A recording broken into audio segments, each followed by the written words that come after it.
The Arizona sun beat down mercilessly on the dusty town of Redemption Creek, where the remnants of a gold rush had left behind more broken dreams than fortunes. Catherine Kate McKinnon stood in the shadow of the assay office doorway, her dark eyes studying the well-dressed stranger who had been asking questions about her late husband's mine for the better part of a week. The man's expensive suit and polished boots marked him as an outsider, but it was the calculating way he watched people that set her teeth on edge. At 35, Kate carried herself with the quiet dignity of a woman who had learned to navigate the treacherous waters of frontier life without a man's protection.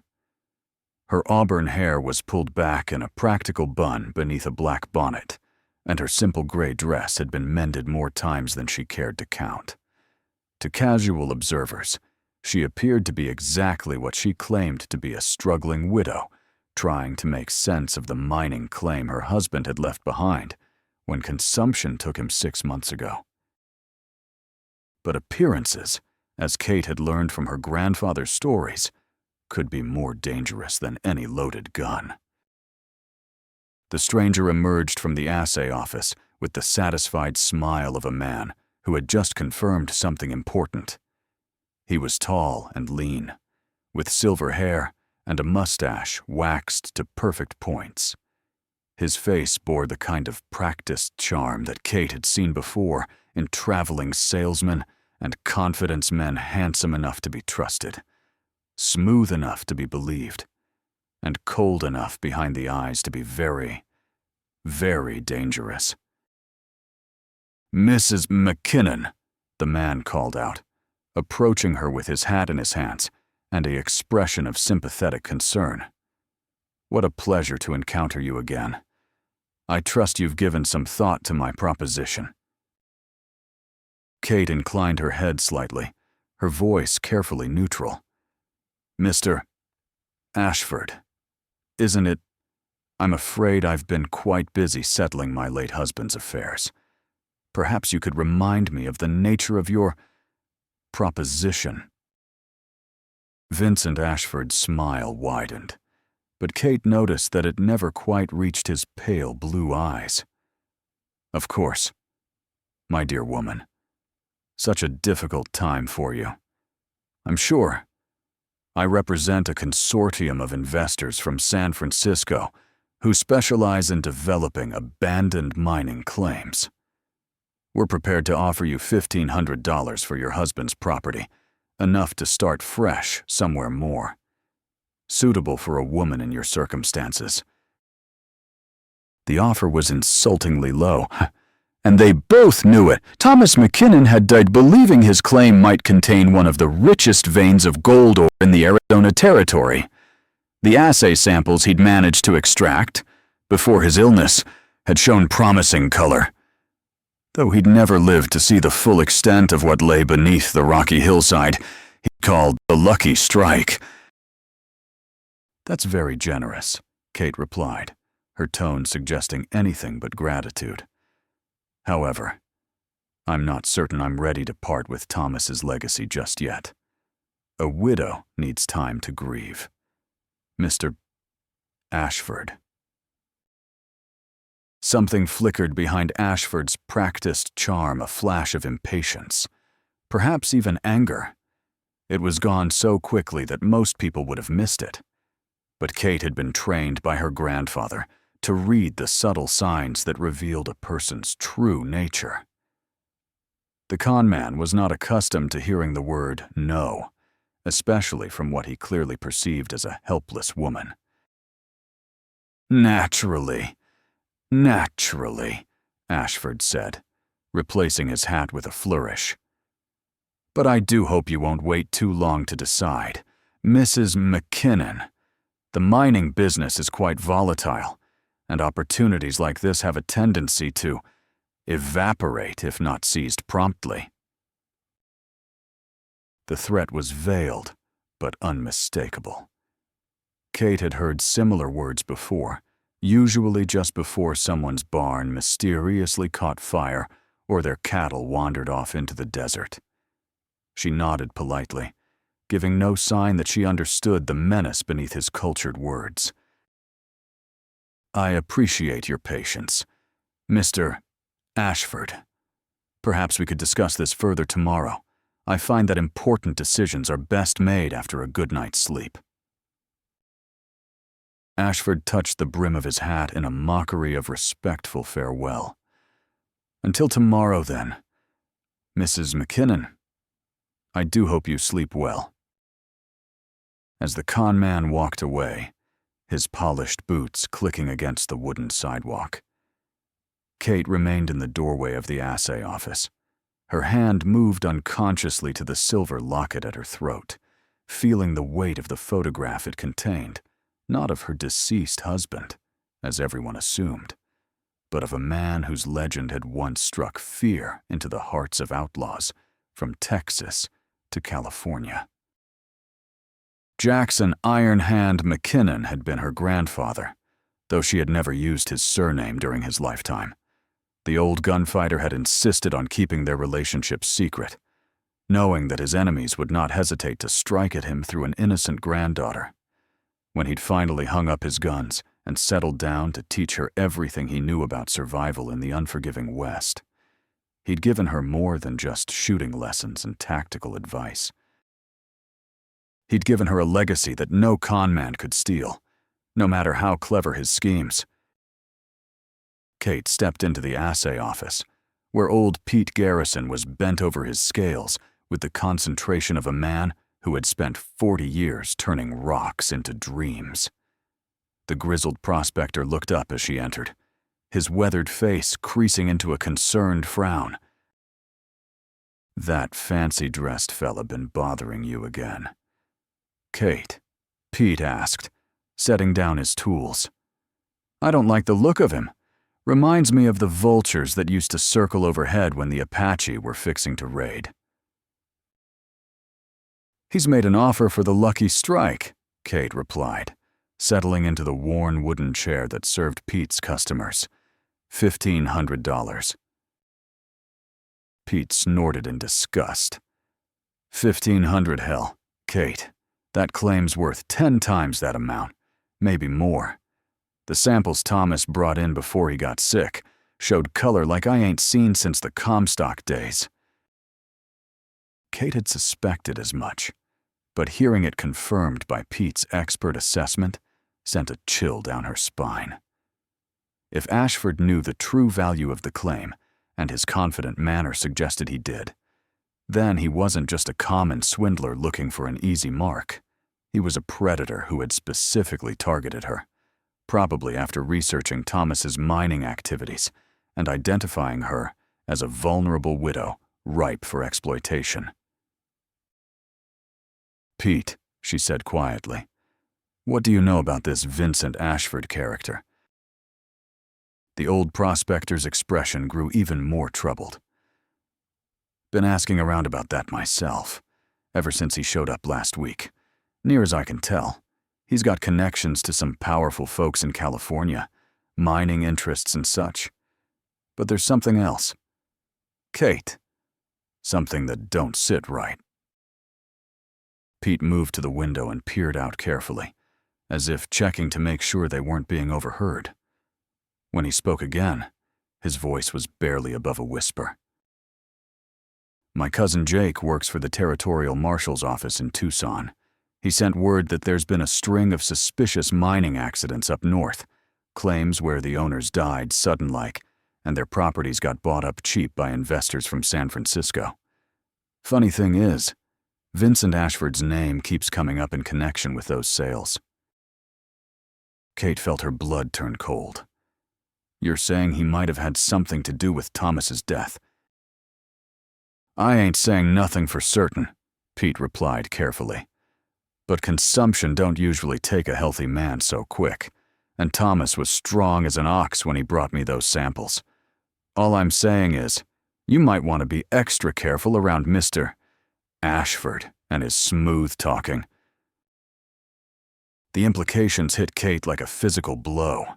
If Pete's suspicions were correct, then Thomas hadn't died of natural causes, he'd been murdered for his mine. The thought of her gentle, hard-working husband being poisoned or otherwise killed by a greedy conman filled her with a rage that threatened to overwhelm her carefully maintained composure. But beneath the rage, her grandfather's training asserted itself. Iron Hand McKinnon had taught her that anger was a tool, not a master. Used properly, it could sharpen focus and strengthen resolve. Used carelessly, it could get a person killed. "Pete," she said, her voice steady despite the emotions churning inside her. "I need you to do something for me. Can you send a telegram to your cousin in Tucson? I want to know everything there is to know about Vincent Ashford and his so-called investors." The old prospector nodded grimly. "Consider it done.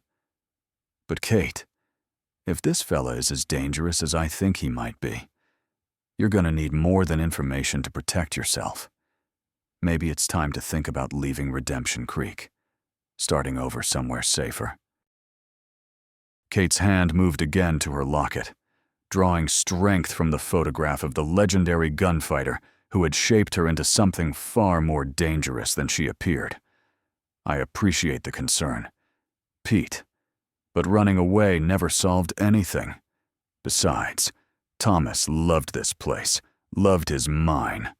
I won't let some murdering conman steal what he died for." As she left the assay office and walked through the dusty streets of Redemption Creek, Kate's mind was already working through the tactical situation her grandfather had taught her to analyze. Ashford clearly had resources, money, connections, probably hired guns if his reputation was accurate. He also had the advantage of operating within the law, using legal documents and business transactions to cover his criminal activities. But he had made one crucial error in his calculations. He had assumed that Catherine McKinnon was just another helpless widow, easy prey for a man with his particular talents. What he didn't know was that Iron Hand McKinnon's granddaughter had been preparing for a fight like this her entire life. The Lucky Strike mine sat about 2 miles east of town, carved into a hillside that glowed red and gold in the Arizona sunset. Kate had ridden out to inspect the property every day since Thomas's death, partly to maintain her claim to the land, but mostly to think through her options in the solitude of the desert. The mine entrance was secured with a heavy wooden door and a padlock, but Kate had the only key. As she approached the mine on horseback, something felt wrong. The desert was too quiet, and her mare's ears were pricked forward in the way that indicated other horses nearby. Kate reined in her mount and studied the area carefully, using the tracking skills her grandfather had drilled into her during their years together. Their fresh hoofprints in the sandy soil, leading up to the mine entrance and then circling around to the back of the hill. At least 3 horses, probably more. Kate's hand moved instinctively to the Colt Navy revolver, concealed beneath her riding coat. A weapon that had once belonged to Iron Hand himself and had been modified by a master gunsmith to fit her smaller hands perfectly. She dismounted and tied her horse to a scrub oak about 50 yards from the mine, then approached on foot with the careful, silent movements her grandfather had taught her. The padlock was still in place, but when Kate examined it closely, she could see fresh scratches around the keyhole someone had been trying to pick it. A sound from inside the mine made her freeze. Voices, muffled by rock and earth, but clearly audible to someone who knew how to listen. At least 2 men, possibly 3, and they were discussing something that involved her name. "Told you the widow comes out here every day," one voice was saying. "Boss wants us to make it look like an accident, maybe a cave-in or a fall down the shaft." "Don't seem right. Killing a woman," another voice replied, though without much conviction, especially one that's already lost her husband. "You getting soft?" Martinez the first voice asked with a sneer. "Ashford pays us good money to handle problems, not to worry about what's right and wrong. Besides, this lady's been nothing but trouble since the boss made his offer." Kate's blood ran cold as she realized what she was hearing. Ashford had moved beyond threats and manipulation. He had hired killers to eliminate her, so he could claim the mine without any legal complications. The men inside were probably waiting for her to enter, so they could stage her accident and make their escape. But Iron Hand McKinnon's granddaughter was not so easily trapped. Kate made her way silently around the hill to where she had seen the circling hoofprints. Sure enough, 3 horses were tethered in a small depression that would hide them from casual observation.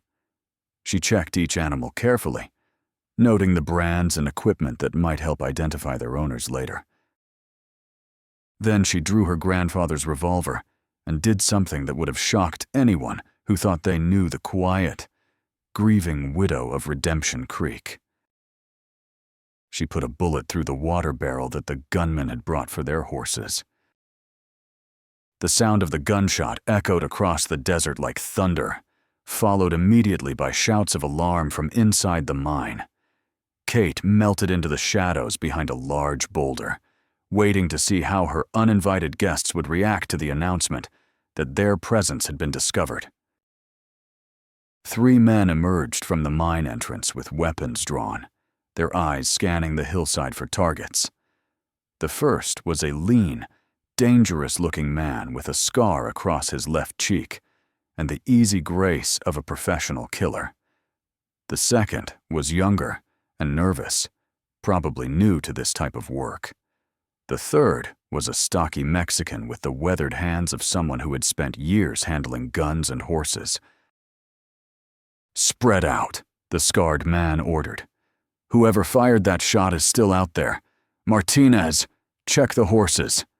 Tommy, cover the ridge line." As the men moved to follow his orders, Kate smiled with grim satisfaction. Her grandfather had taught her that the key to winning any fight was to control the initiative force, the enemy to react to your moves rather than allowing them to execute their own plans. By announcing her presence and threatening their means of escape, she had transformed their ambush into her battleground. The young gunman called Tommy was moving directly toward her position, his rifle held ready, but his eyes focused on the wrong patch of ground. Kate waited until he was close enough, then stepped out from behind her boulder with her revolver aimed directly at his chest. "I wouldn't," she said quietly. Tommy's eyes went wide with shock. Like most men of his time and place, he had never imagined that a woman might be the one hunting him through the desert. His hesitation lasted only a moment, but it was long enough for Kate to press her advantage. "Drop the rifle and step away from it," she commanded, her voice carrying the kind of authority that came from years of listening to Iron Hand McKinnon handle similar situations. "Do it slowly, and keep your hands where I can see them." The young gunman's rifle hit the ground with a metallic clatter that carried clearly in the desert air. His face had gone pale beneath his hat brim, and Kate could see him struggling to understand how a grieving widow had gotten the drop on him so easily. "Lady, you don't understand what you're getting into," Tommy said, his voice cracking with a nervous strain. "Mr. Ashford, he's got connections all the way to California. You can't fight him and win." "We'll see about that," Kate replied. "Right now, I'm more interested in what you boys were planning to do to me inside that mine." Before Tommy could answer, the sound of approaching hoofbeats announced the arrival of his companions. The scarred leader appeared first, his gun already drawn and trained on Kate, with the professional competence of a man who killed for a living. "Well, well," he said with a cold smile. "Mrs., Catherine McKinnon. I presume you've caused us quite a bit of trouble, lady." Kate kept her own weapon steady, though she was now facing 2 armed men instead of 1. The tactical situation was deteriorating rapidly, but her grandfather's voice echoed in her memory. "When you're outnumbered, Kate, the key is to make them think about consequences instead of just shooting. Make them worry about what happens after the fight, not just during it." "I know who you are," Kate said, her voice carrying across the desert evening with startling clarity. "Scarface Jake Morrison, wanted for murder in 3 territories. There's a $500 bounty on your head, dead or alive." Morrison's confidence faltered slightly. Few people outside of law enforcement circles would have recognized his name, much less the specific details of his criminal record. This widow was clearly not what she appeared to be. "You seem to know a lot for a mining claim owner," Morrison observed, his gun never wavering from its target. "Makes a man wonder what other secrets you might be hiding." Kate smiled, and for the first time since this confrontation began, it was not a pleasant expression. "My grandfather used to say that secrets are like loaded guns, dangerous to the person holding them, but even more dangerous to anyone standing in front of them when they go off." The Mexican gunman, Martinez, had been working his way around the hillside during this exchange, trying to get a clear shot from Kate's blind side. But Iron Hand McKinnon had taught his granddaughter to never lose track of multiple opponents, and she had been tracking his movement through peripheral vision and the sound of his spurs against the rocky ground. "I wouldn't try it. Martinez," she called out without taking her eyes off Morrison. "Your boss might pay you well, but I doubt he pays you enough to die for." The implications of her knowledge sent a chill through all 3 gunmen. This was supposed to be a simple murder, disguised as an accident. But instead, they found themselves facing someone who not only knew their names, but seemed to understand their tactical movements with disturbing precision. "Who the hell are you, lady?" Morrison demanded, his professional composure beginning to crack. Kate's hand moved to her locket, and for a moment, she considered revealing the truth about her heritage. But Iron Hand McKinnon had taught her that information was power, and power should be revealed only when it provided maximum advantage. "I'm someone who doesn't appreciate hired killers trying to steal her property," she said instead. "The question is whether you boys are smart enough to ride away from this fight while you still can." Morrison's scarred face twisted with rage and frustration. He had built his reputation on intimidating victims into submission, but this widow was not behaving like a victim. Instead, she was talking like someone who had options he hadn't considered, backup he didn't know about, and resources that extended beyond a single mine claim in Arizona territory. The standoff stretched on as the desert sun continued its descent toward the western horizon. Soon it would be dark, and darkness would change the tactical equation in ways that could benefit either side. Kate needed to force a resolution, while she could still see clearly enough to shoot accurately. "Here's what's going to happen," she announced, her voice carrying the confident authority of someone who had thought through all the possibilities. "You 3 are going to mount your horses and ride back to Vincent Ashford. You're going to tell him that Catherine McKinnon sends her compliments, and that if he wants her mine, he'll have to take it from her personally instead of sending hired help."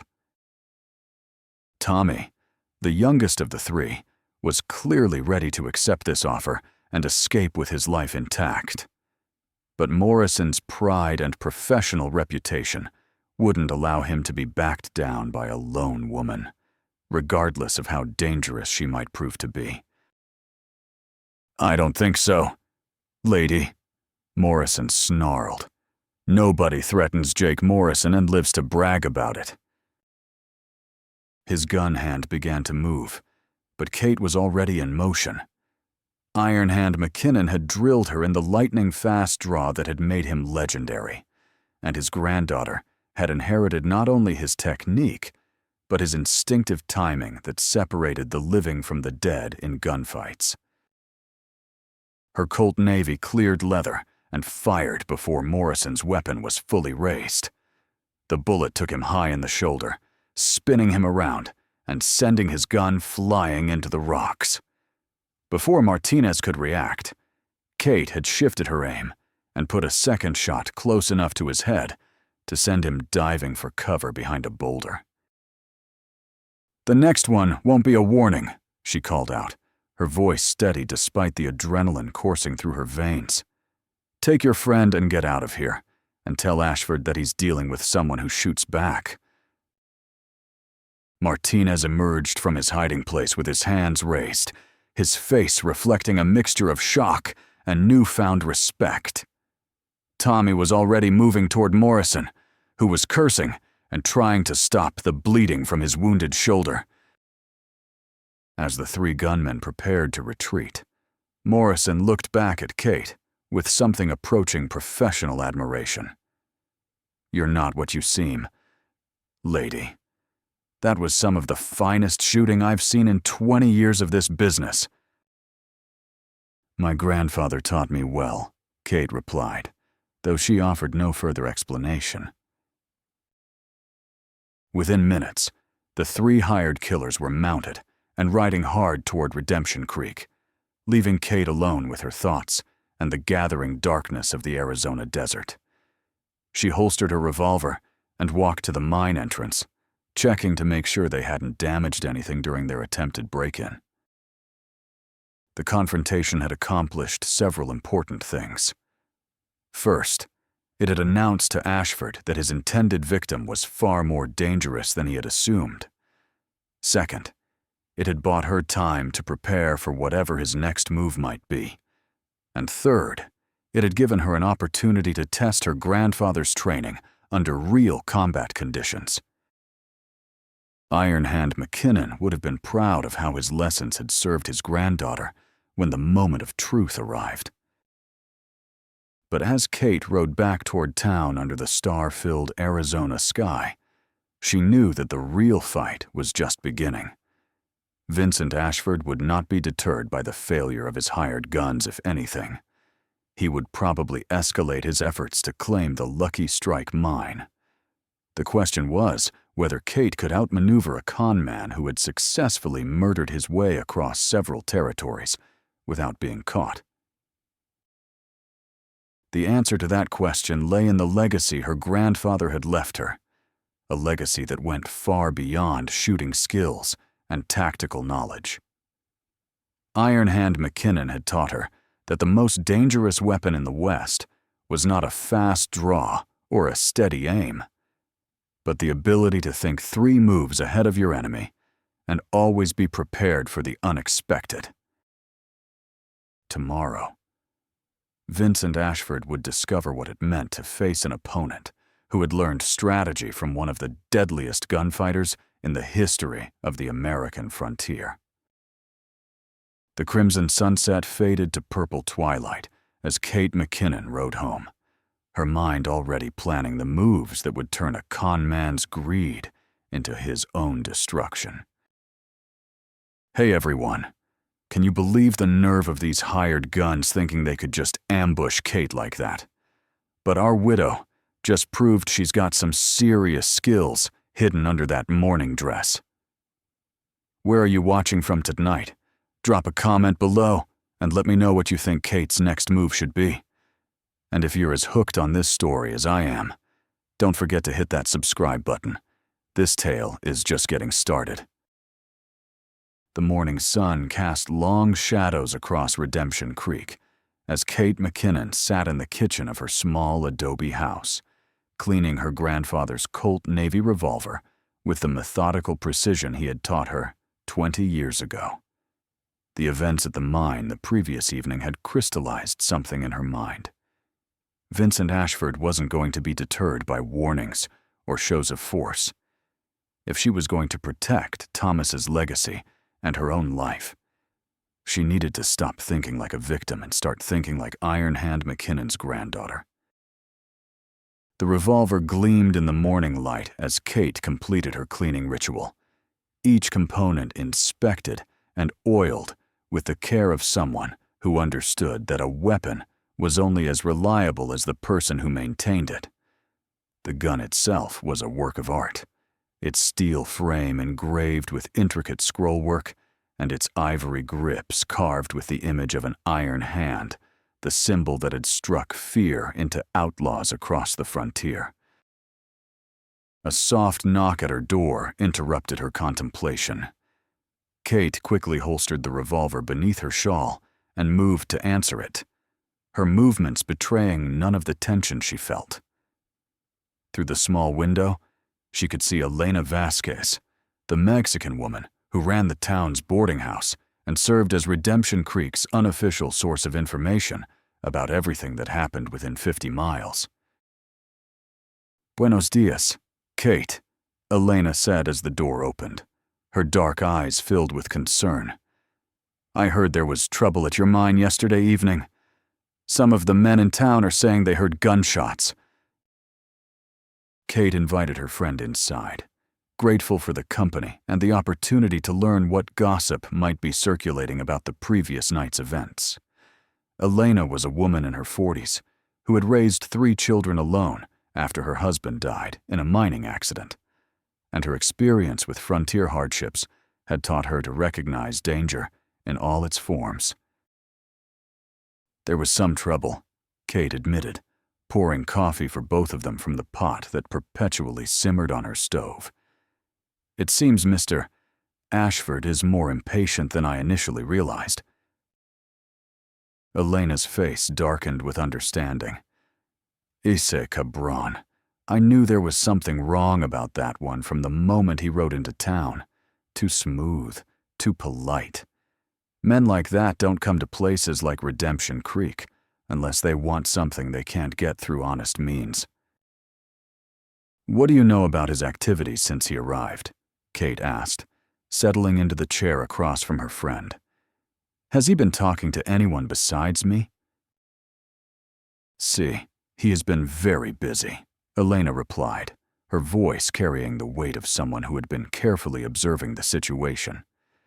"He spent 2 hours with Mayor Patterson yesterday morning, and I saw him leaving the bank with papers in his hand. Also, he has been asking questions about you, who your people were, where you came from before you married Thomas." Kate felt a chill of apprehension. If Ashford was investigating her background, he might eventually uncover the connection to her grandfather.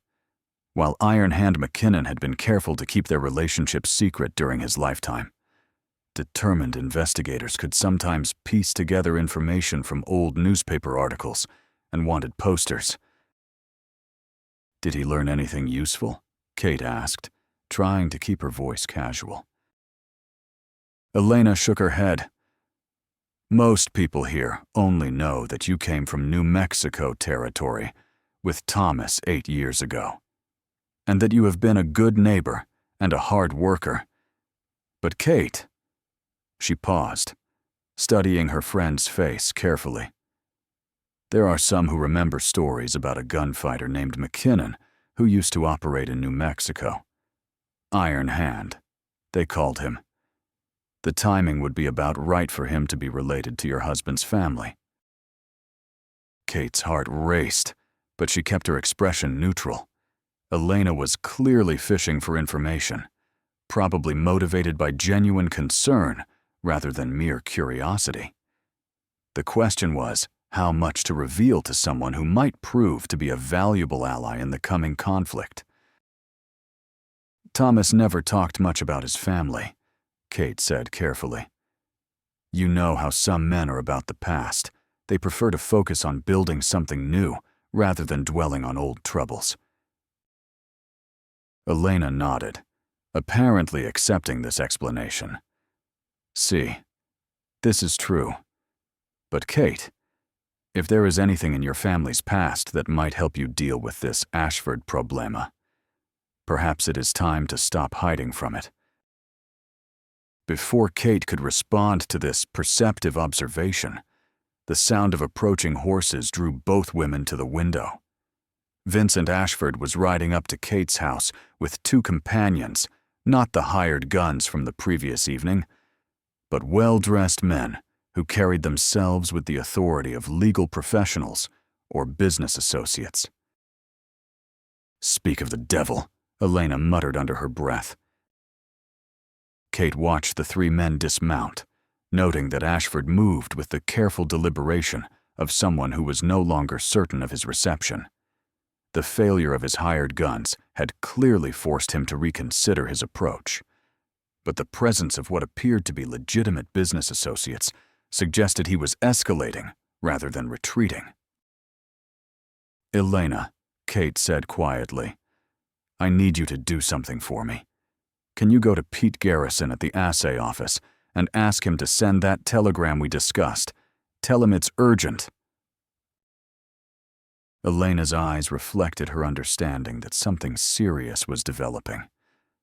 "See, I will go immediately. But Kate, be careful. Men like Ashford do not give up easily. And when they cannot win through intimidation, they often try to win through legal trickery." As Elena slipped out the back door, Kate prepared to face whatever new strategy the con man had devised. She checked her revolver one more time, ensuring it was fully loaded and easily accessible, then moved to the front door to greet her uninvited guests. "Mr. Ashford," she said as she opened the door, her voice carrying polite civility despite the circumstances. "This is an unexpected pleasure. I trust your associates had a safe journey to our little town." Ashford's smile was more strained than it had been during their previous encounters, and Kate noticed that his eyes were constantly moving, as if he expected trouble to emerge from any direction. "Mrs. McKinnon, allow me to present Mr. Cornelius Blackstone, attorney at law from Phoenix, and Mr. James Fletcher, representing the Territorial Mining Commission. We've come to discuss some irregularities that have come to light regarding your claim." Kate invited the three men into her modest parlor, her mind already working through the possibilities. If Ashford was bringing legal pressure to bear, it meant he had abandoned the direct approach in favor of bureaucratic manipulation.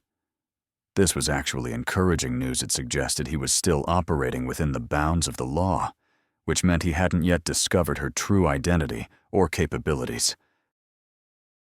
Blackstone was a thin, nervous man with wire-rimmed spectacles and the pale complexion of someone who spent most of his time indoors with legal documents. Fletcher was older and more substantial, with the weathered look of someone who had spent years in the mining camps but had educated himself into administrative authority. "Gentlemen," Kate said, offering coffee that was politely declined, "what irregularities are you referring to? I was under the impression that my late husband's claim was properly filed and recorded." Blackstone cleared his throat and withdrew a sheaf of papers from his briefcase. "Mrs. McKinnon, our investigation has revealed some troubling discrepancies in the original filing. It appears that certain required documentation was never submitted to the Territorial Office, which calls into question the validity of your claim." Kate accepted the papers and read them carefully, her mind automatically analyzing the legal language for weaknesses and inconsistencies. Thomas had been meticulous about paperwork, and she was certain that all the required documents had been properly filed. If there were discrepancies now, they had been manufactured by someone with access to the territorial records. "I see," she said calmly. "And what would be required to remedy these discrepancies?" Fletcher leaned forward with the earnest expression of someone delivering disappointing news.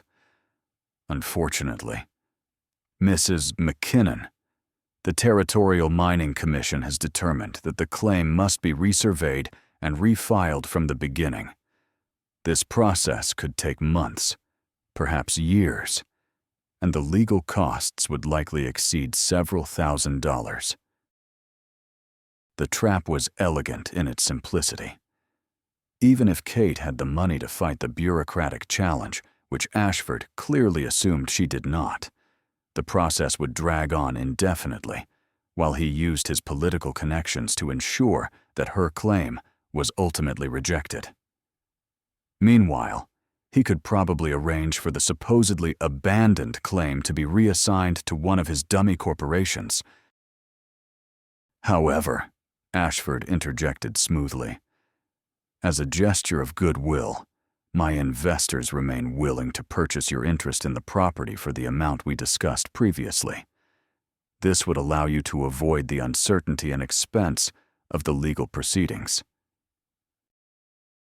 Kate set the papers down carefully, her mind racing through her grandfather's lessons about reading people and situations. There was something desperate about this new approach that suggested Ashford was under pressure from his own backers. The murdered claim owners Pete had mentioned probably hadn't faced this kind of bureaucratic manipulation. They had simply been killed, and their properties transferred quietly. The fact that Ashford was now trying legal maneuvering instead of violence suggested that yesterday's confrontation had convinced him that Catherine McKinnon was too dangerous to kill easily. But it also suggested that he was still underestimating exactly how dangerous she could be. "Gentlemen," Kate said, rising from her chair with the dignity of someone who had just made an important decision. "I appreciate your concern for my welfare, and I'm certain your legal advice is sound. However, I believe I'll need to consult with my own attorney before making any decisions about my husband's property." Blackstone's eyebrows rose in surprise. "Your own attorney, Mrs. McKinnon, with all due respect, I'm not aware of any qualified legal counsel in Redemption Creek." Kate's smile was polite, but carried an undertone that made all three men suddenly uncomfortable. "Oh, I don't intend to rely on local representation for a matter this important. I'll be telegraphing my family's attorney in Santa Fe this afternoon. I'm sure you gentlemen understand that a woman in my position needs to be very careful about legal matters."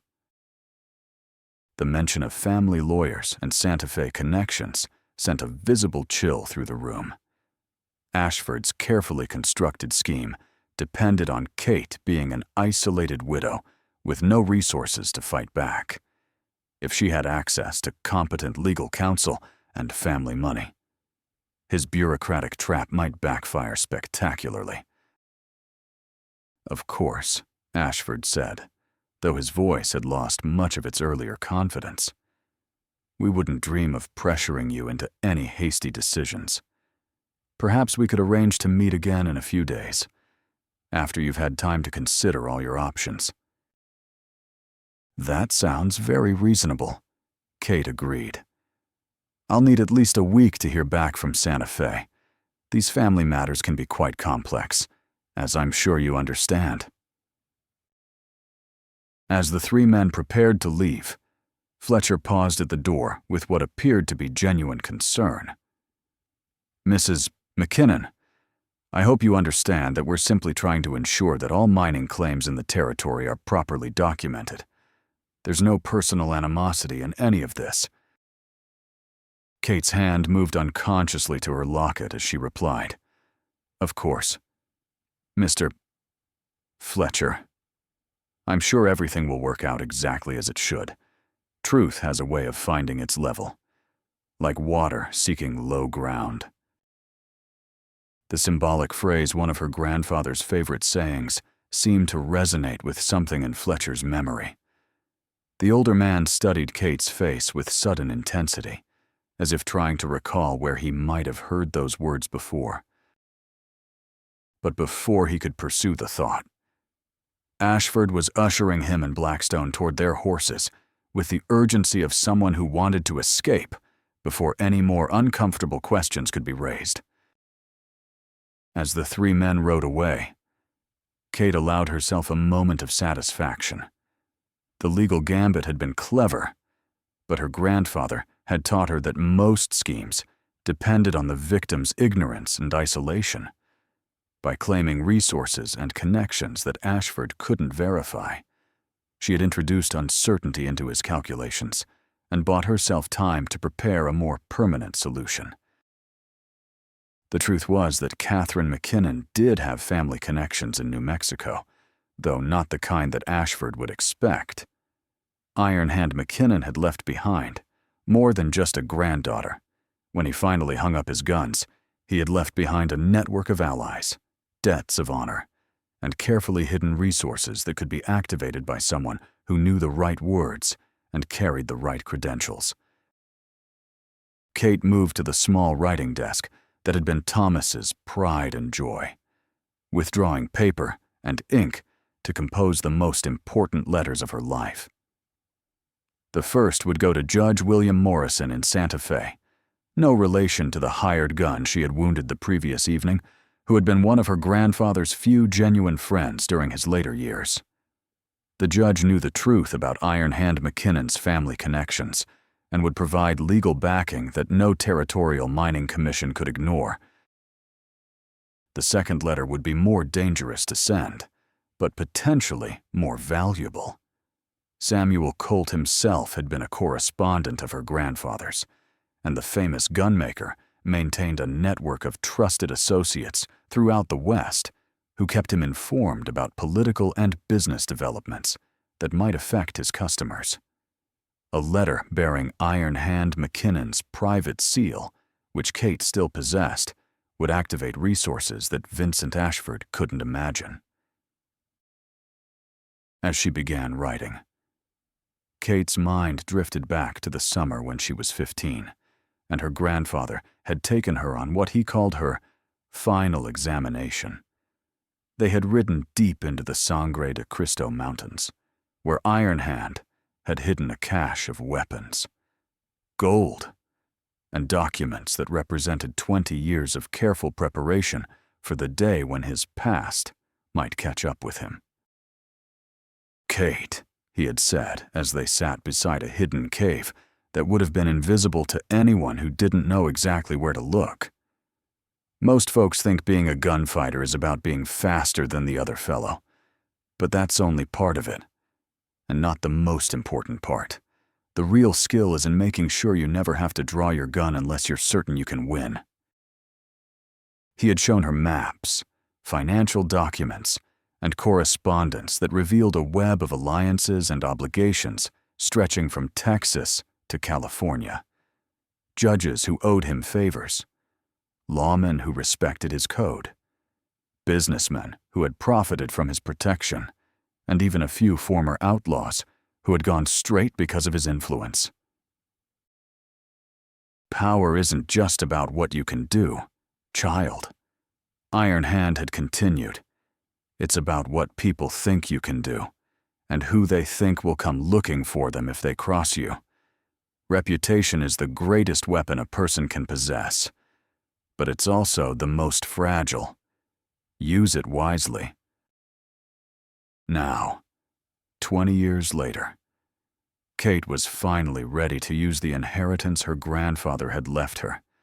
But unlike the gold and weapons hidden in that mountain cave, this inheritance was not something that could be stolen or lost. It was knowledge, connections, and most importantly, the right to claim the legacy of one of the most feared and respected gunfighters in Western history. The letters completed, Kate sealed them with her grandfather's private seal, a simple iron hand pressed into red wax. Then she prepared for the short ride to town, where she would entrust these messages to the telegraph operator, with instructions that would ensure their safe and rapid delivery. As she saddled her horse, Kate noticed a rider approaching from the direction of town. Even at a distance, she recognized the familiar figure of Pete Garrison, and his urgency suggested that Elena had successfully delivered her message about the telegram. "Kate, Pete called out as he drew within hailing distance. "I sent that wire to my cousin like you asked, and I already got a reply. You need to see this." Kate accepted the telegram with hands that remained steady despite her inner tension. The message was brief, but explosive in its implications. Ashford real name.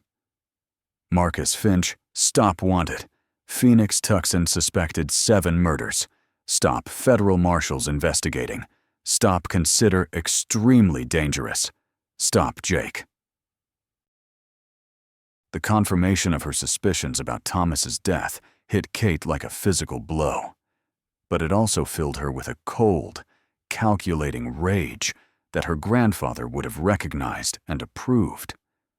Marcus Finch, she would think of him by his real name, now was not just a con man but a serial killer who had been murdering his way across the territory for years. "Pete," she said quietly, "I need you to do something else for me. Can you ride to the territorial marshal's office in Phoenix and deliver a message personally? It's too sensitive to trust to the telegraph." The old prospector studied her face and evidently saw something there that convinced him she was deadly serious. "Sure thing. Kate, what kind of message bond?" Kate withdrew a third sheet of paper and wrote a brief note that would have shocked anyone who thought they knew the quiet widow of Redemption Creek. Marshall Bennett.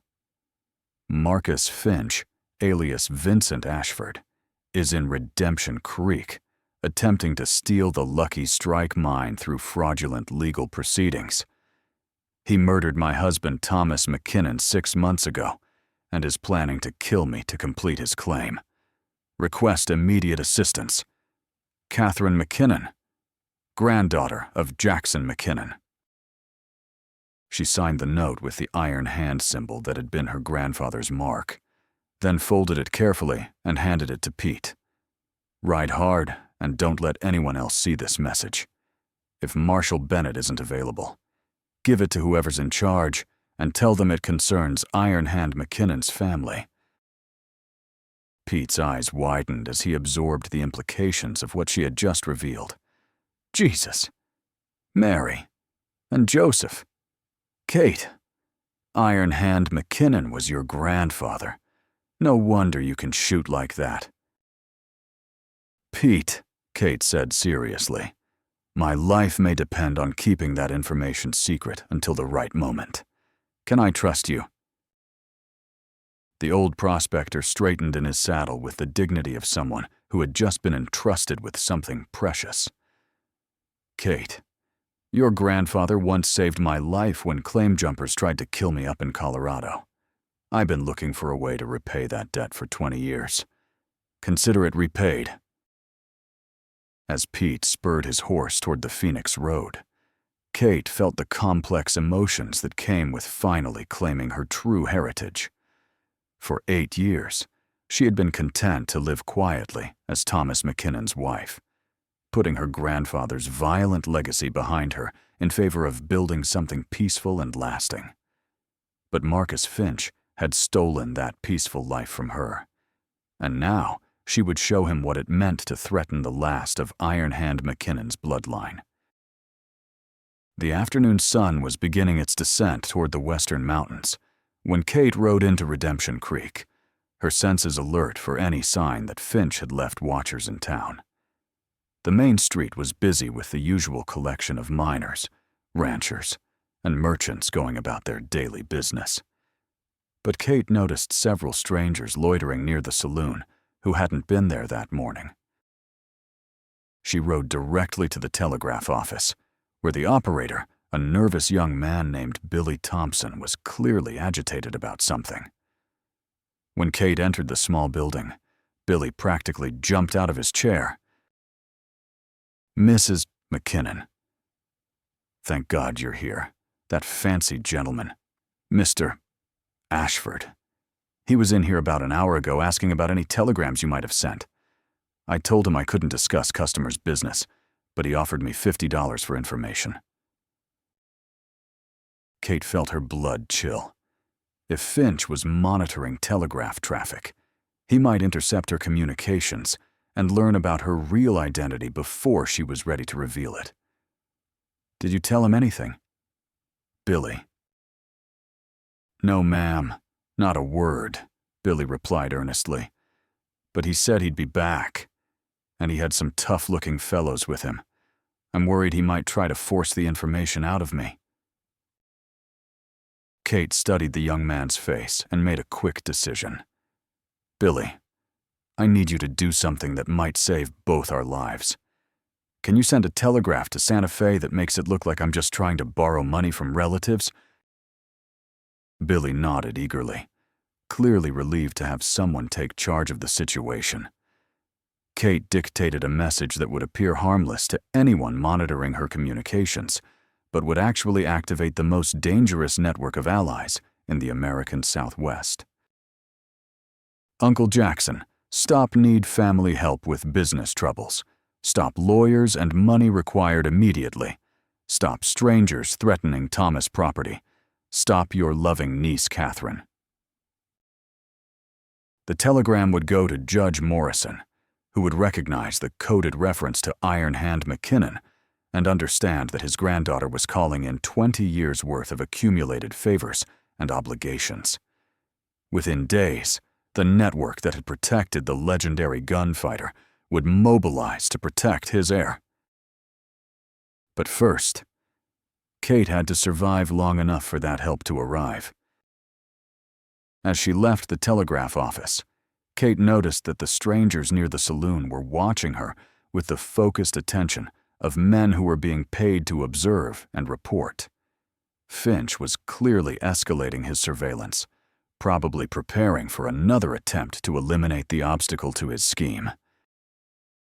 Elena Vasquez emerged from the general store and approached Kate with the quick, purposeful movements of someone bearing urgent news. "Kate, you need to know that Ashford man has been asking questions about your daily routine.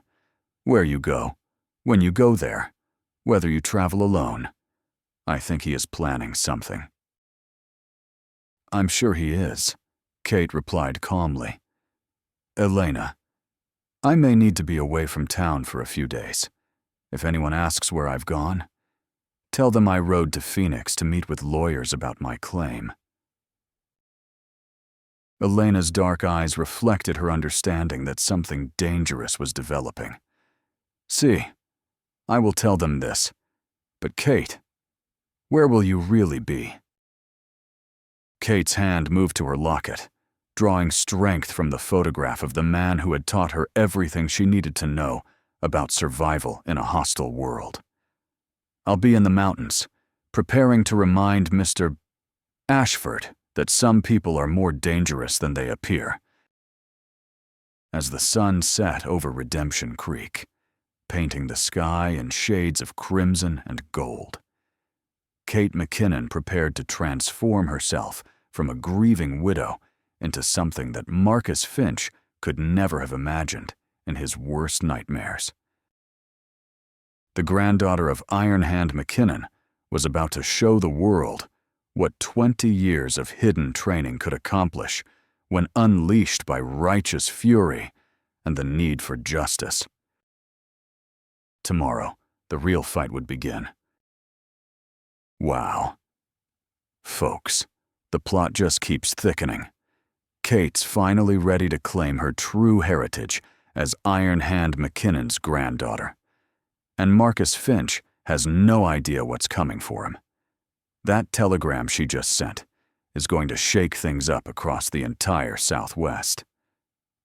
What do you think will happen when her grandfather's old allies start arriving in Redemption Creek? Drop your predictions in the comments below. And if you're loving this tale of hidden identities and frontier justice, smash that subscribe button. The pre-dawn darkness of the Arizona mountains provided perfect cover as Kate McKinnon made her way along a narrow trail that existed only in the memories of those who had learned its secrets from Iron Hand. McKinnon himself. She rode a sturdy mountain horse rather than her usual mare, and her entire appearance had been transformed from that of a grieving widow to something far more dangerous and purposeful. Gone was the simple black dress and bonnet that had marked her as Thomas McKinnon's relict. Instead, she wore dark leather pants, a practical shirt that allowed freedom of movement, and a long coat that concealed the weapons she now carried openly. Her grandfather's Colt Navy rode in a custom holster on her right hip, while a matching revolver, one of a pair that Iron Hand had commissioned from Samuel Colt himself, occupied a second holster, positioned for a cross-draw. But the most significant change was not in her clothing or weapons, but in her bearing. The careful submission and apparent vulnerability that had characterized Catherine McKinnon were gone, replaced by the predatory confidence of someone who had finally stopped pretending to be helpless. When she moved, it was with the fluid grace of a natural fighter. When she looked around, her eyes held the cold calculation of someone who saw the world in terms of tactical advantages and potential threats. The destination of her midnight ride was a box canyon deep in the Superstition Mountains, where Iron Hand McKinnon had established a secret camp during his final years as an active gunfighter. The location was known only to Kate, and perhaps 2 or 3 men still living, and it contained resources that would tip the balance of power dramatically in her favor. As the eastern sky began to lighten with the approach of dawn, Kate reached the concealed entrance to the canyon. To casual observation, it appeared to be merely a crack in the rock face, too narrow for a horse and rider to pass through. But Iron Hand had chosen this location precisely because appearances were deceiving. Beyond the narrow entrance lay a hidden valley that could shelter a small army if necessary. Kate dismounted and led her horse through the entrance, emerging into a natural amphitheater surrounded by towering red cliffs that would be invisible from the outside. A small spring provided fresh water, and the remains of a carefully concealed cabin showed where her grandfather had made his preparations for the final confrontation that never came. The cabin had been abandoned for 15 years, but Iron Hand's paranoid thoroughness had included protective measures against both time and intruders. Kate knew exactly where to look for the hidden caches that contained everything she would need to transform herself from a lone woman fighting for her property into something that would haunt Marcus Finch's nightmares. The first cache, concealed beneath a false floor in the cabin, yielded weapons that represented the finest craftsmanship available in the 1860s. A Henry repeating rifle with a telescopic sight that Iron Hand had acquired from a Union Army sniper. A sawed-off shotgun that could clear a room with devastating effectiveness. Boxes of ammunition for every weapon, each round hand-loaded by her grandfather to ensure perfect reliability.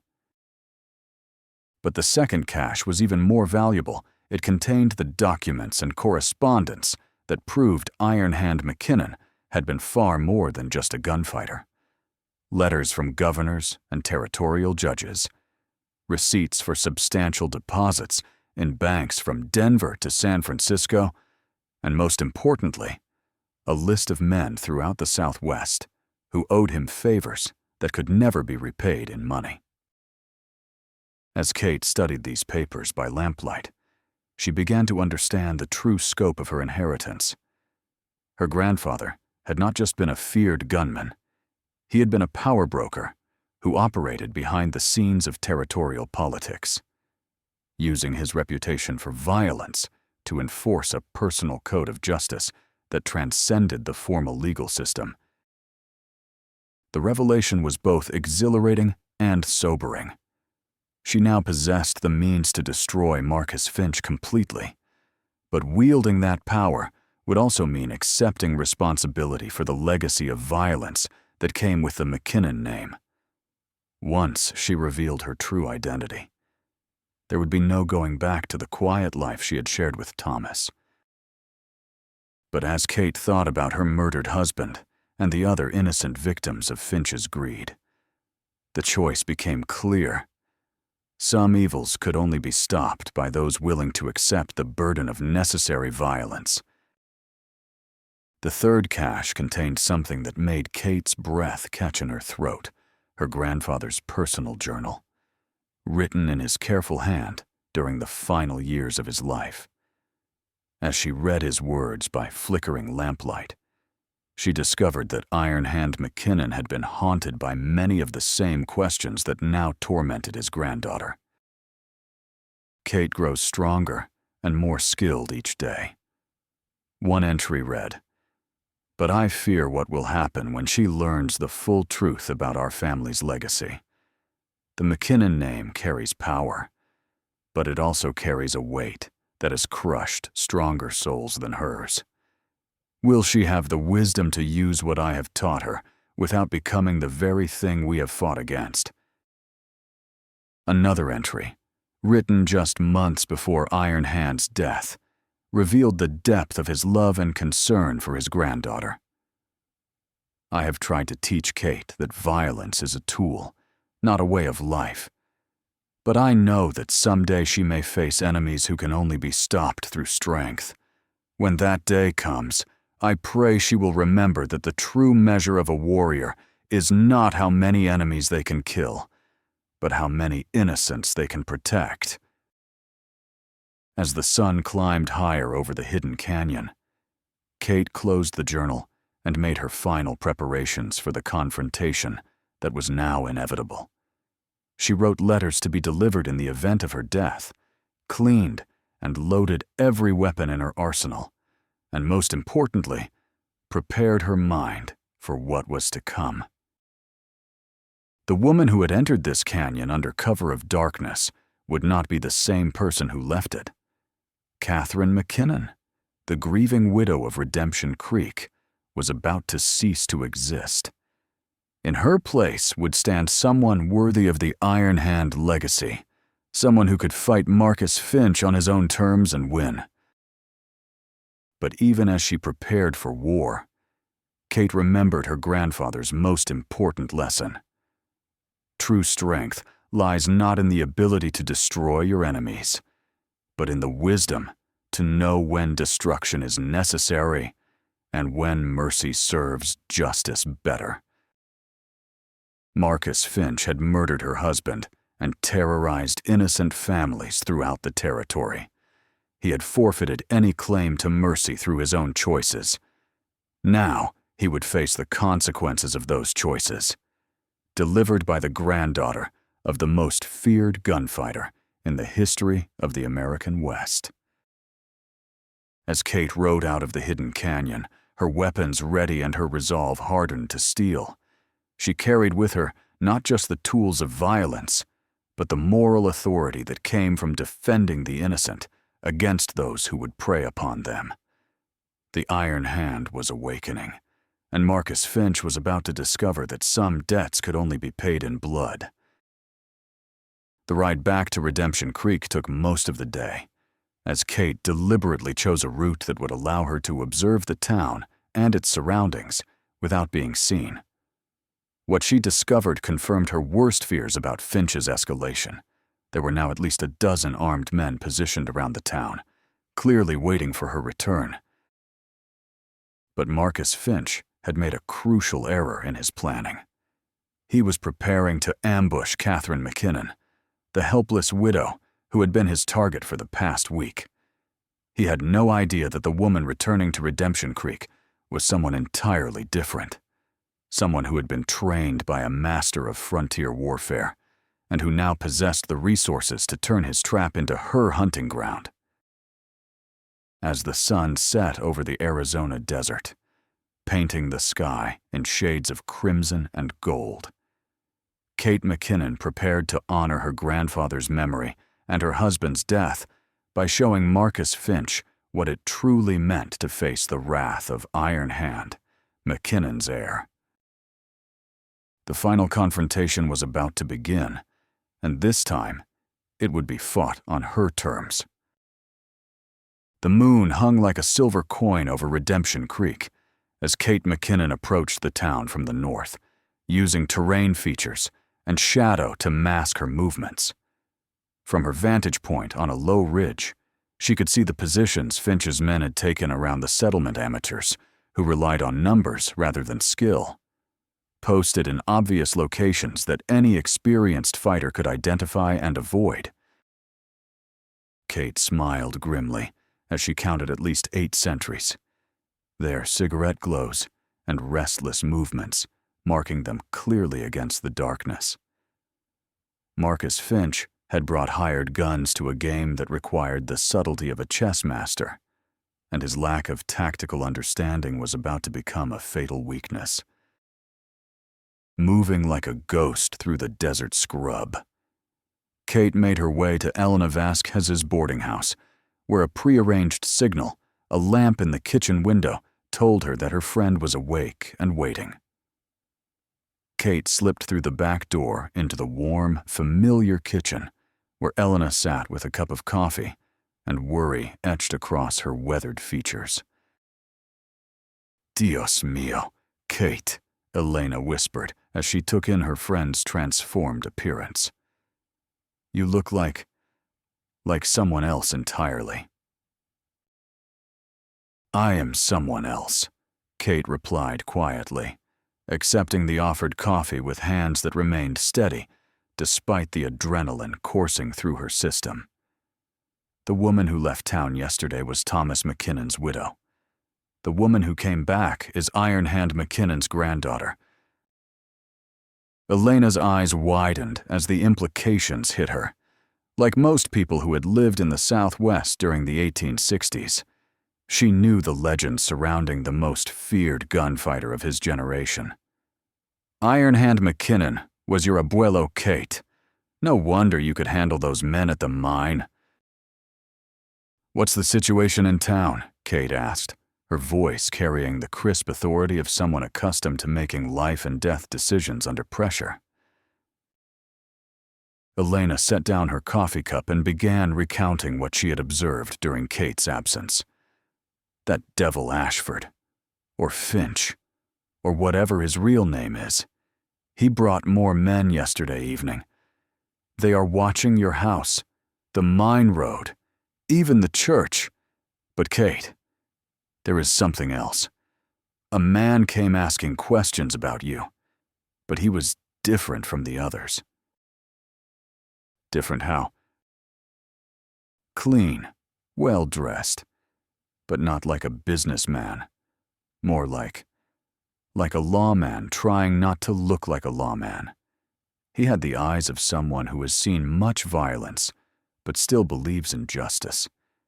He asked about your family, about where you came from before you married Thomas." Kate felt a surge of hope mixed with concern. If her telegram had reached the right people, help might already be arriving. But it could also mean that Finch had contacted his own allies in law enforcement. Corrupt officials who might be willing to eliminate a troublesome witness in exchange for a share of the stolen mine. "Where is this man now?" Kate asked.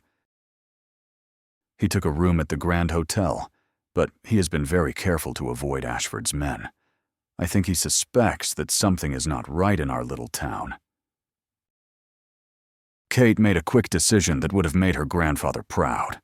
Instead of waiting to determine whether the mysterious lawman was friend or foe, she would force the issue by approaching him directly. If he was corrupt, she could handle one more enemy. If he was honest, she might gain a valuable ally. "Elena, I need you to deliver a message to the man at the Grand Hotel. Tell him that Iron Hand McKinnon's granddaughter requests a meeting at midnight in the old mission ruins. If he's who I think he is, he'll understand the significance." The abandoned mission at the edge of town had been used by her grandfather as a meeting place with contacts who couldn't risk being seen in public. any lawman connected to Iron Hand's network would recognize it as neutral ground where important information could be exchanged safely. Elena nodded and prepared to leave on her dangerous errand, but Kate caught her arm gently. "Mi amiga, if this goes badly tonight, I want you to take your children and leave Redemption Creek immediately. Ride to Phoenix and tell the territorial marshal what happened here. Don't try to stay and help. The best thing you can do for me is survive to tell the truth." Elena's eyes filled with tears, but she straightened her shoulders with the dignity of a woman who had faced hardship before. "See, I understand. But Kate, you must promise me something in return.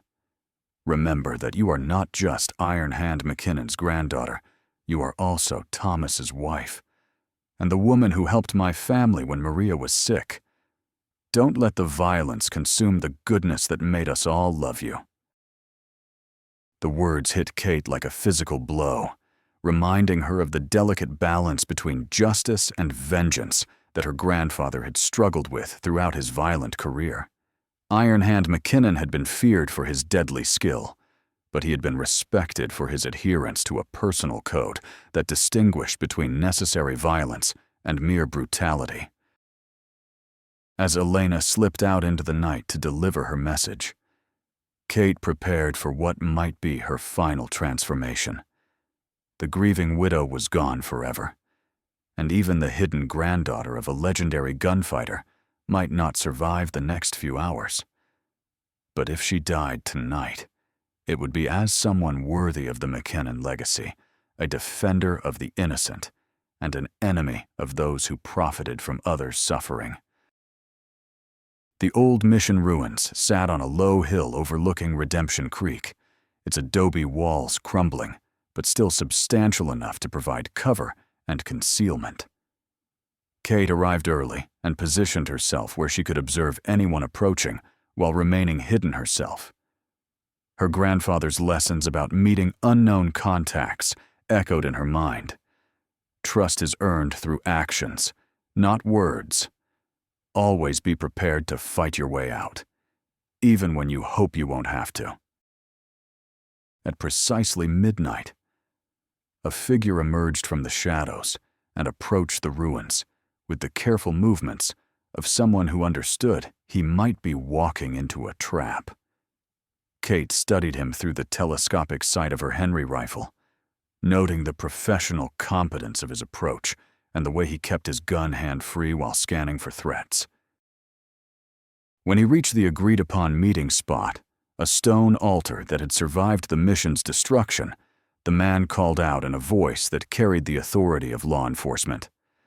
"Iron Hand McKinnon's granddaughter requested this meeting. I'm Deputy U.S. Marshal Tom Bradley, and I've ridden 3 days from Santa Fe to get here." Kate felt a surge of relief at hearing the name. Tom Bradley had been mentioned in her grandfather's correspondence as one of the few honest lawmen in the territory, a man who had worked with Iron Hand to bring justice to situations where the formal legal system had failed. She emerged from her concealment with her rifle lowered but ready, studying the marshal's face in the moonlight. Bradley was a man in his 40s, with graying hair and the kind of scars that came from years of dangerous work. His eyes reflected the wariness of someone who had learned to expect trouble, but also the integrity that had made him one of Iron Hand's trusted allies. "Marshal Bradley," Kate said, her voice carrying the mixture of respect and caution that the situation demanded. "I hope Judge Morrison explained why I needed help." Bradley nodded slowly, his gaze taking in her weapons, and transformed bearing with professional assessment. "He told me that Iron Hand's granddaughter was facing the same kind of trouble that killed 7 other mine owners across the territory. He also told me something that I found hard to believe until I saw you just now." "What was that?" "He said that Jackson McKinnon's training didn't die with him, that his granddaughter had inherited more than just his name." Bradley paused, studying Kate's face in the moonlight. I can see the resemblance now, especially around the eyes. Iron Hand had that same look when he was deciding whether someone deserved killing or just a good beating. Kate felt a chill at the accuracy of Bradley's observation. Marshall, how much do you know about Marcus Finch's operation here? Enough to know that he's been using forged documents and corrupt officials to steal mining claims worth hundreds of thousands of dollars. Not enough to prove it in court. At least, not yet. Bradley moved closer, his voice dropping to ensure they weren't overheard. But I also know that he's escalated to murder when legal manipulation wasn't sufficient. Your husband wasn't the first. Miss McKinnon. The formal use of her grandfather's surname struck Kate with unexpected force. For the first time in 8 years, someone was acknowledging her true heritage openly, treating her not as Thomas's widow, but as Iron Hand McKinnon's heir. What kind of evidence would you need to bring Finch to justice? Kate asked.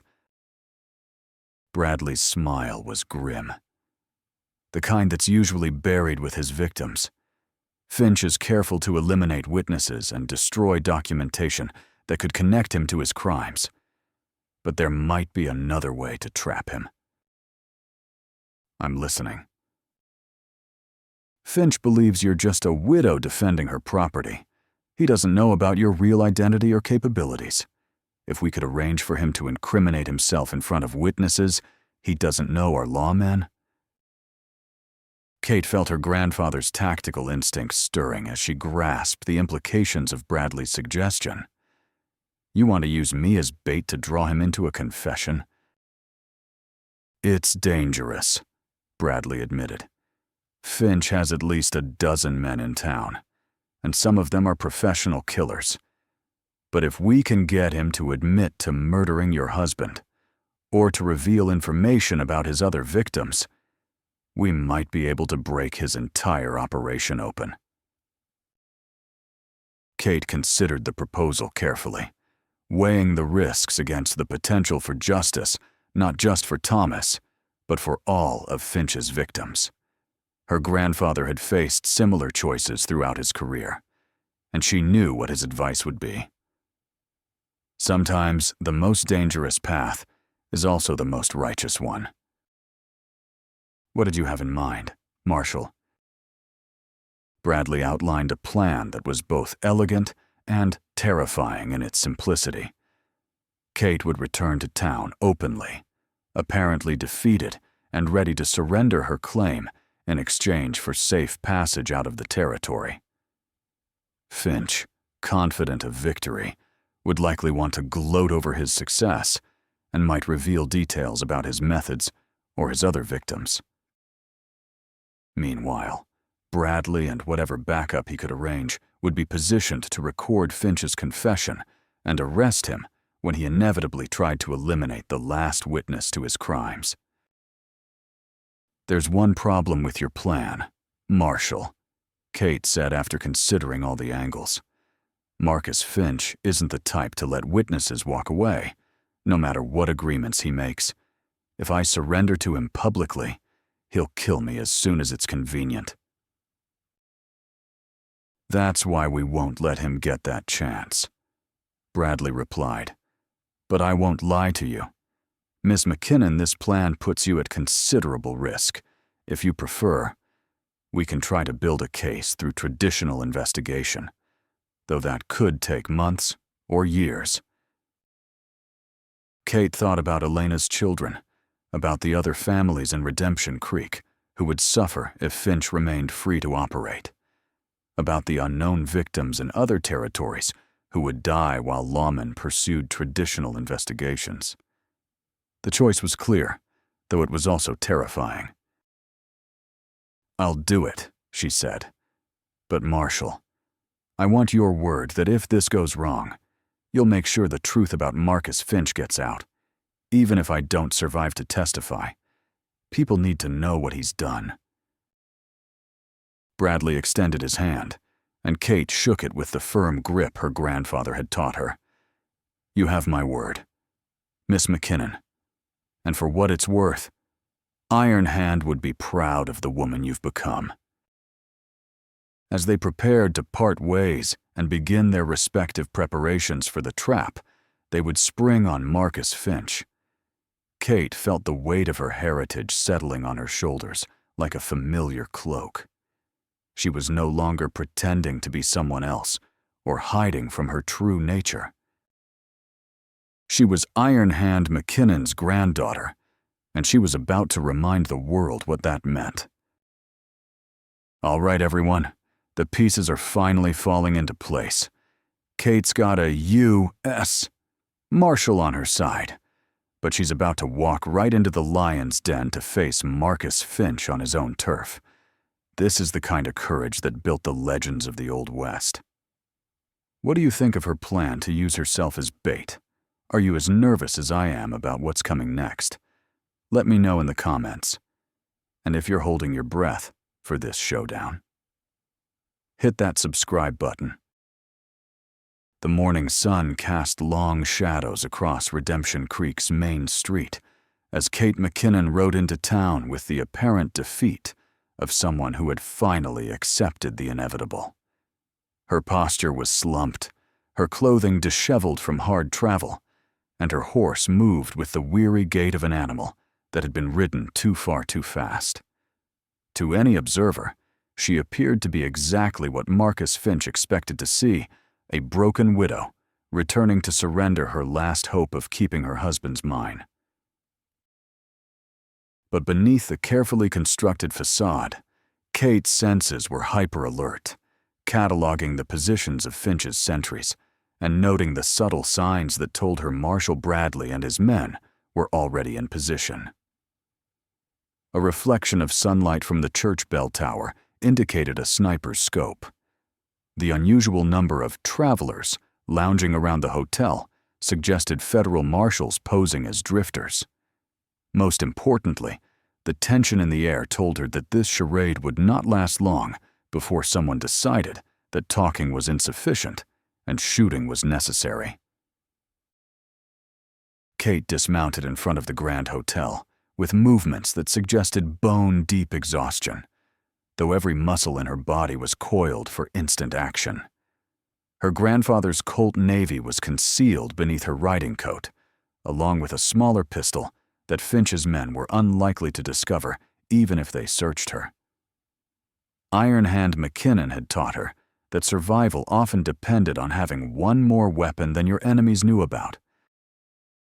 Marcus Finch emerged from the hotel with the satisfied smile of a predator who had finally cornered his prey. He was flanked by two of his best men, not the amateurs who had failed at the mine, but professional killers whose reputations had been earned through successful violence. Kate recognized the type, instantly men who killed without emotion and asked no questions as long as the money was good. "Mrs. McKinnon," Finch said with mock sympathy. "How delightful to see you again. I trust your journey to Phoenix was enlightening." Kate allowed her shoulders to sag slightly, playing the role of someone who had discovered that her supposed family connections were worthless. "You knew there was no help coming, didn't you? The lawyers, the family money, none of it was real." Finch's smile widened, revealing the cold satisfaction of someone who enjoyed psychological torture almost as much as physical violence. "My dear woman, I've been investigating claims like yours for years. Desperate people often invent resources they don't actually possess, hoping to bluff their way out of impossible situations." "And my husband?" Kate asked, her voice breaking with what appeared to be grief-stricken realization. "Did Thomas really die of consumption, or was that another one of your investigations?" The question hung in the air like smoke from a gunshot, and Kate saw something flicker behind Finch's eyes, a moment of genuine surprise that she had connected him to Thomas's death. It was exactly the kind of reaction that Marshal Bradley needed to hear. but Kate knew she had to be careful not to push too hard too fast. "Mrs. McKinnon," Finch said slowly, "I think we should continue this conversation somewhere more private. There are details about your situation that require discreet discussion." Kate nodded with the resignation of someone who had run out of options. "I understand. Where would you like to talk?" "The Lucky Strike mine," Finch replied. "It seems appropriate that we should conclude our business at the source of our disagreement." The choice of location confirmed Kate's worst fears about Finch's intentions. The mine was isolated, surrounded by terrain that would allow his men to control all approaches, and far enough from town that gunshots would not attract immediate attention. He was planning to kill her there, probably after extracting whatever information he wanted about her supposed family connections. But the mine was also the location where Kate had prepared her most elaborate defensive measures, following her grandfather's principle that a wise fighter always chose the battlefield when possible. If Finch wanted to conclude their business at the Lucky Strike, she would give him exactly what he asked for. "Very well," Kate said. "But Mr. Finch, I want your word that if I cooperate fully, you'll allow me to leave the territory alive. I have no interest in being another one of your mining accidents."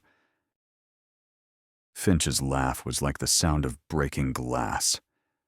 "My dear Mrs. McKinnon, you seem to have developed some rather dramatic ideas about my business practices. I assure you, I have never harmed anyone who didn't force my hand through their own stubborn refusal to accept reality." It was as close to a confession as Kate was likely to get without more direct pressure. But she knew that Marshal Bradley would need something more explicit to ensure a conviction. She mounted her horse again, noting that Finch's men were already moving to positions that would allow them to control her movements during the ride to the mine. The procession that left Redemption Creek consisted of Kate, Finch, and 4 armed men who rode with the casual confidence of professionals who had done this kind of work many times before. But what they didn't know was that they were being shadowed by federal marshals who had spent the morning studying the terrain and planning their own positions around the Lucky Strike mine. As they rode through the desert, Finch seemed unable to resist the opportunity to gloat over his victory. "You know, Mrs. McKinnon, your husband was surprisingly stubborn for such a gentle man. Even when he realized what was happening to him, he refused to sign over his claim voluntarily." Kate felt her heart racing, but she kept her voice steady. "What do you mean? What was happening to him?"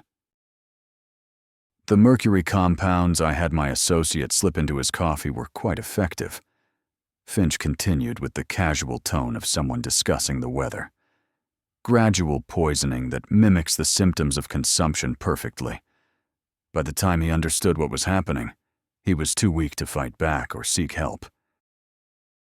The confession hit Kate like a physical blow, confirming her worst fears about Thomas's death while providing exactly the evidence that Marshal Bradley needed. But it also filled her with a rage so intense that she had to grip her reins tightly to keep from drawing her gun immediately. "You murdered him," she said, her voice barely above a whisper. "I solved a business problem," Finch corrected. "Your husband was an obstacle to a legitimate commercial transaction. His removal was simply the most efficient way to clear the path for progress." As they approached the Lucky Strike mine, Kate forced herself to think tactically rather than emotionally. Finch had just confessed to murder in front of witnesses, but those witnesses were his own men who would never testify against him. The federal marshals were too far away to have heard the conversation, which meant Kate would have to find a way to get him to repeat his confession once they reached the mine. The mine entrance was exactly as Kate had left it, with the heavy wooden door secured by a padlock. But her preparations during the past week had included more than just hiding weapons. She had also installed a series of mirrors and reflective surfaces that would allow someone positioned correctly to observe activities at the mine from considerable distances. "Shall we go inside to conclude our business?" Finch asked as they dismounted. Kate shook her head. "I'm not going into that mine with you. Mr. Finch. Too many mining accidents happen in dark places with unstable tunnels." Finch's expression hardened at her refusal to cooperate with what was obviously his planned method of killing her. "Mrs. McKinnon, I'm afraid you don't understand your situation. You're going to sign over your claim to my associates, and then you're going to disappear permanently. The only question is whether this process is quick and relatively painless, or slow and extremely unpleasant. And if I refuse..." One of Finch's men drew his gun and aimed it at Kate's chest. "Then we'll do this the hard way. Lady, your choice." Kate raised her hands as if in surrender, but her fingers moved in a pattern that her grandfather had taught her, a signal used by lawmen and their allies to indicate that a situation was about to turn violent. If Marshal Bradley and his men were watching through the concealed mirrors, they would recognize the signal and be ready to act. "Mr. Finch," Kate said loudly enough for her voice to carry clearly across the desert air. "Before I sign anything, I want to understand exactly what happened to my husband. You said you had him poisoned with mercury compounds." Finch smiled with the satisfaction of someone who believed he held all the cards. Mercury is quite effective for this type of work. Slow enough to avoid suspicion, painful enough to discourage resistance. Your husband suffered for weeks before he finally died, and he spent his final days knowing that he would never see his precious mine developed. "And the other mine owners?" Kate pressed. "How many people have you murdered for their claims?" "7, including your husband," Finch replied proudly. Each one convinced they were dying of natural causes until it was too late to matter. The beauty of the method is that by the time the symptoms become obvious, the victim is too weak to seek help or fight back. Kate felt a surge of triumph mixed with horror. Finch had just confessed to 8 murders in front of witnesses, providing enough evidence to ensure his execution under territorial law. But she also realized that his casual admission meant he had no intention of allowing her to live long enough to testify. "You've been very thorough," she said. "But Mr.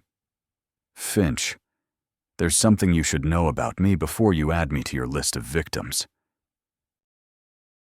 "And what would that be?"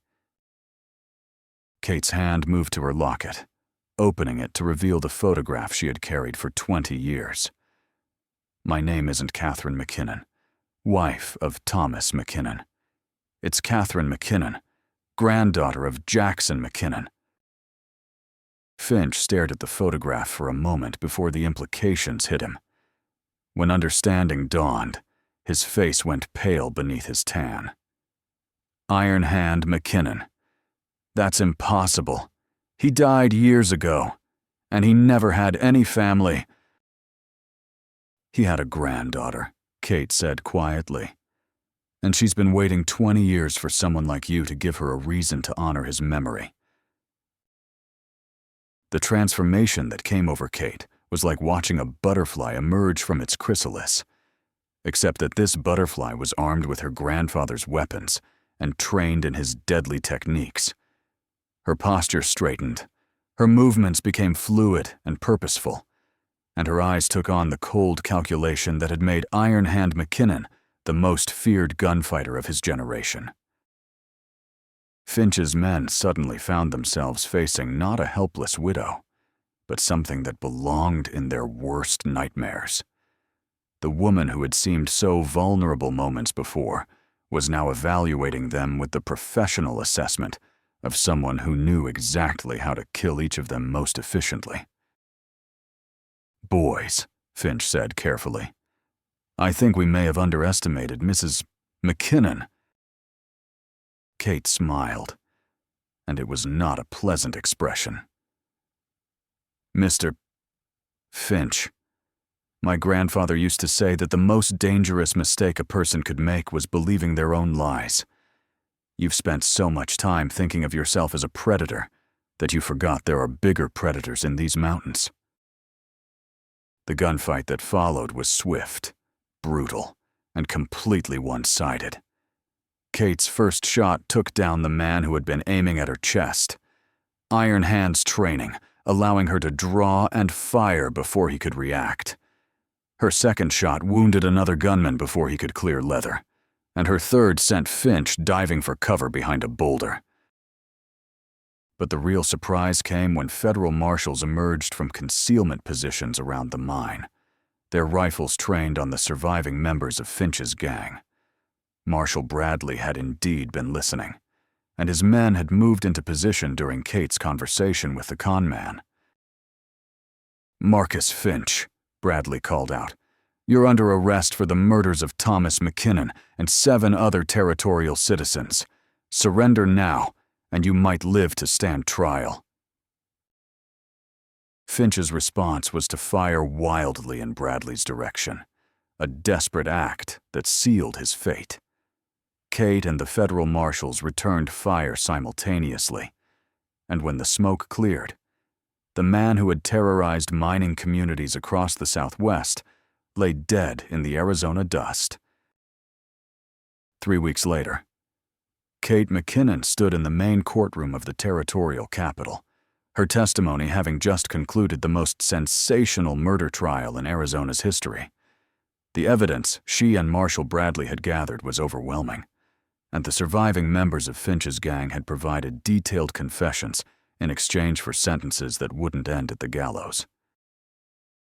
But the trial had accomplished more than just bringing justice for Thomas and the other victims. The exposure of Finch's methods had triggered a territorial investigation into mining claim fraud that was already uncovering corruption extending from local officials to territorial judges. The network that had enabled his crimes was being systematically dismantled, ensuring that future Marcus Finches would find it much harder to operate.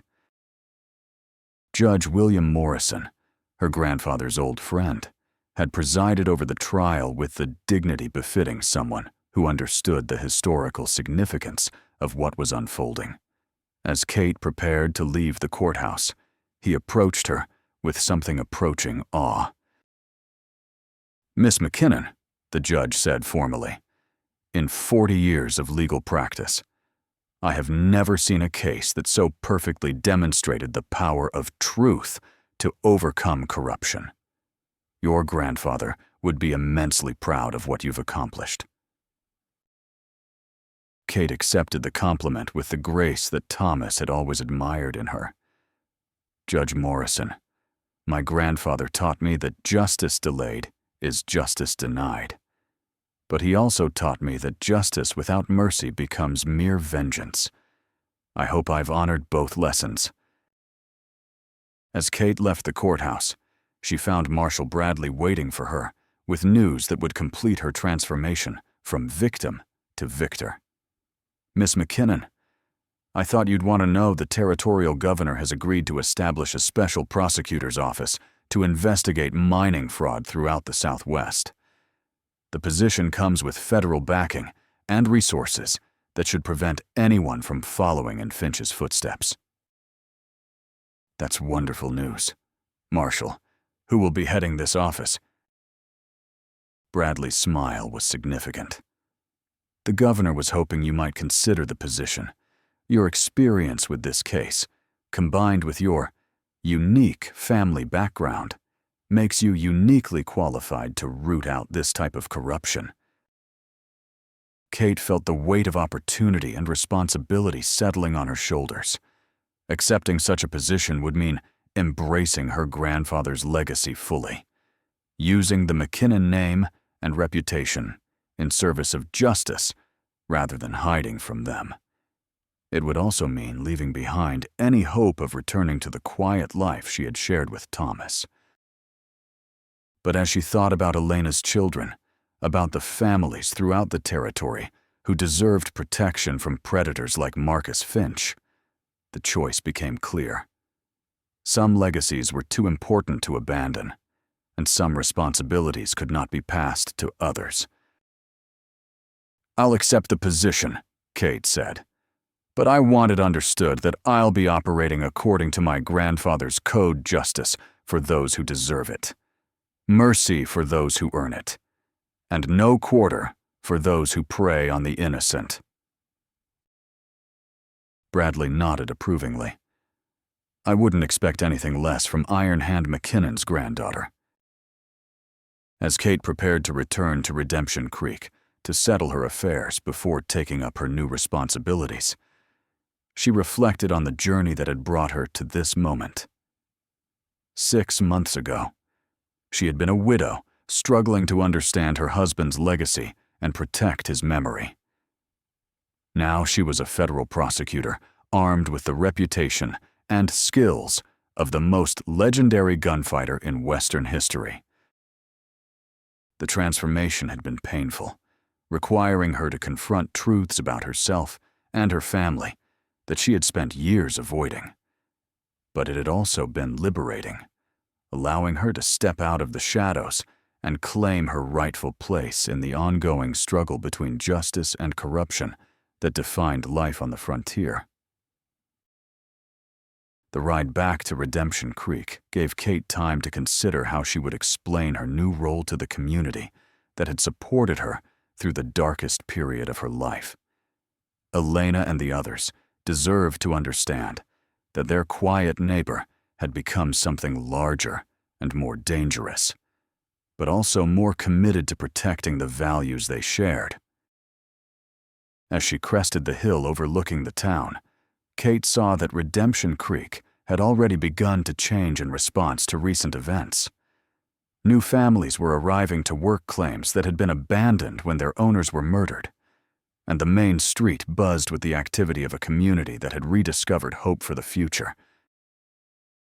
Elena Vasquez was waiting on the porch of her boarding house, her face reflecting the mixture of pride and concern that Kate had expected.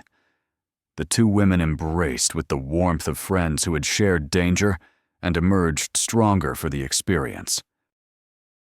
"So," Elena said as they settled into chairs overlooking the bustling street, "it is true what they are saying.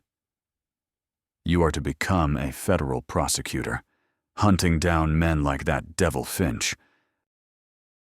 "It's true," Kate confirmed. "The territorial governor believes that someone with my background might be uniquely suited to the work." Elena studied her friend's face with the perception that came from years of reading people's true emotions.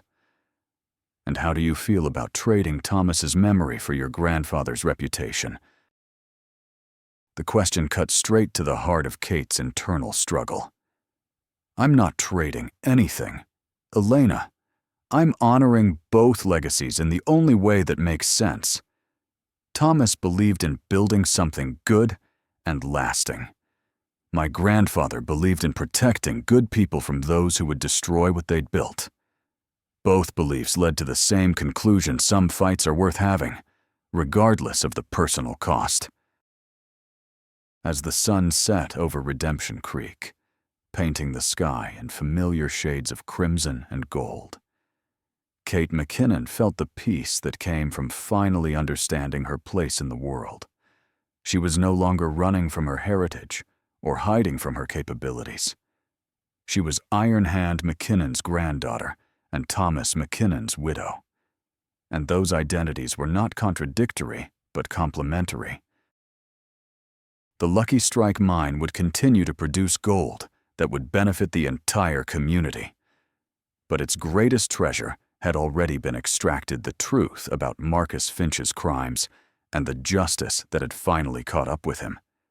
And somewhere in the desert, the spirit of Iron Hand McKinnon could rest easy, knowing that his granddaughter had learned his most important lesson, that true strength lay not in the ability to kill one's enemies, but in the wisdom to know when killing was necessary and when mercy served justice better.